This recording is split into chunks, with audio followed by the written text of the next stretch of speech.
So we're motor sailing.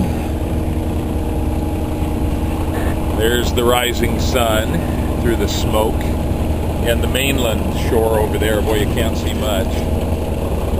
That's Savory Island back there. That's where I spent the night, anchored.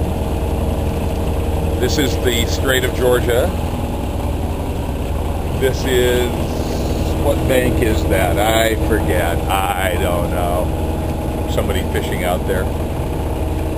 And this is the Strait of Georgia, which is, that's the Vancouver Island shore over there. I can hardly see it. It is so big that, you know, you completely lose sight from the curvature of the earth. So, we're just trying to make time here. The forecast is going to change in a couple days, and the wind will be against us. Of course, the sailor's dilemma. But we'll take advantage of this while we can. I mean, by motoring, I burn a quart an hour of diesel, so it's really economical. But that way I make maximal time. And the sails give it a little extra boost, and they stabilize the ride somewhat, which will become more important, I think, as this breeze, it isn't really forecast to freshen much, but it's so big out here that it doesn't take much. So, anyway, just making time southbound.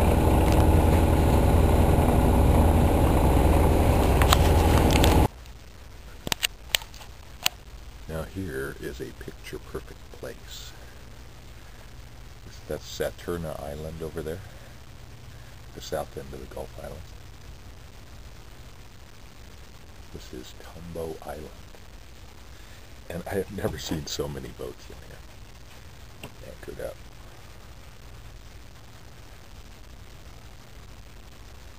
But just peaceful, blissful, wonderful. So I am the last one, because I came in last night at 4 in the morning. There's a change in the weather happening. Yeah, that's just beautiful. There's a tanker out there. This is the Strait of Georgia, the notorious Strait of Georgia. So I'm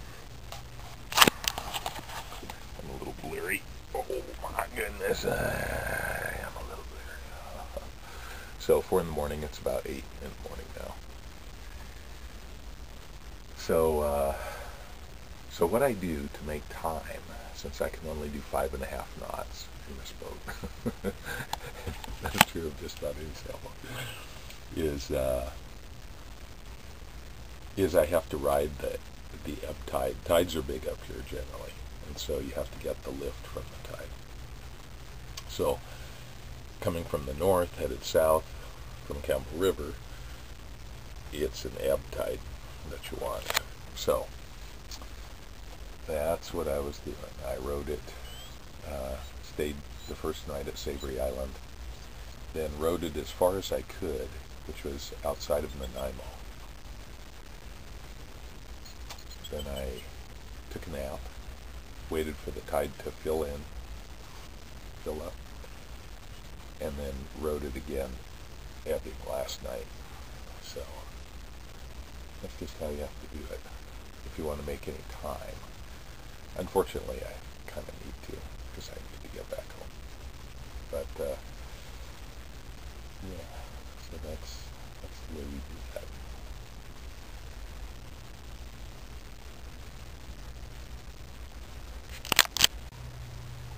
So, breakfast of champions here.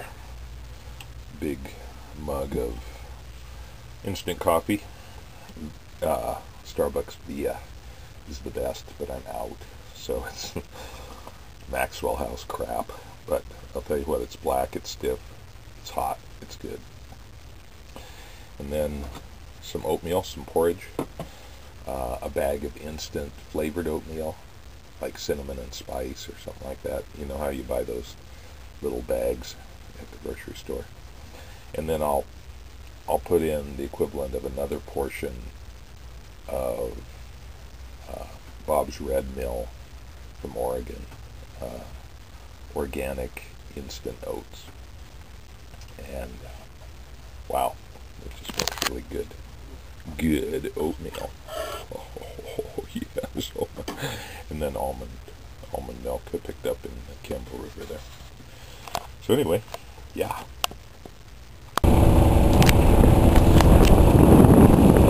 So a little windy, I know.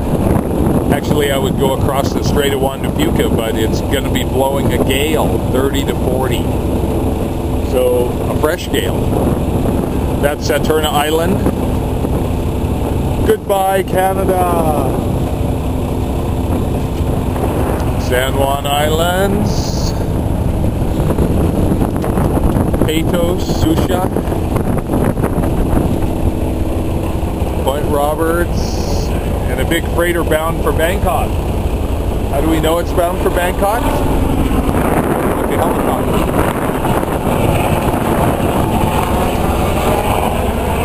By a little Android app called, or iOS app called Ship Finder. Now what I'm doing is I'm motor sailing. So I am getting another couple knots out of a very economical cruise, and I'm getting a little lift from the tide. So this is awesome. This is why we get up at dark 30.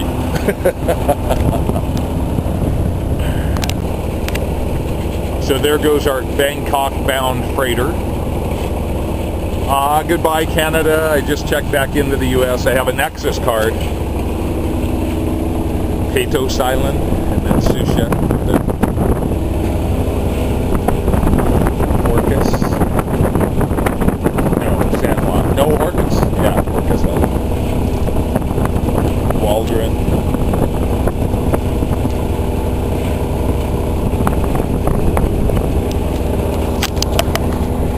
So I can check in. I checked into Canada that way too, where I didn't have to go to port of entry. You just do it by phone. So yeah, I have not been off the boat.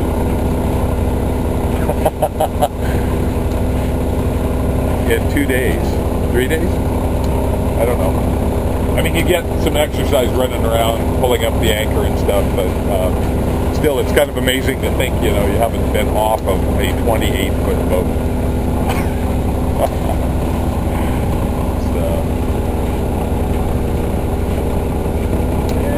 Looks like fog up to the south there. It's supposed to be blowing a gale. Darn it. Changes my plans a little bit.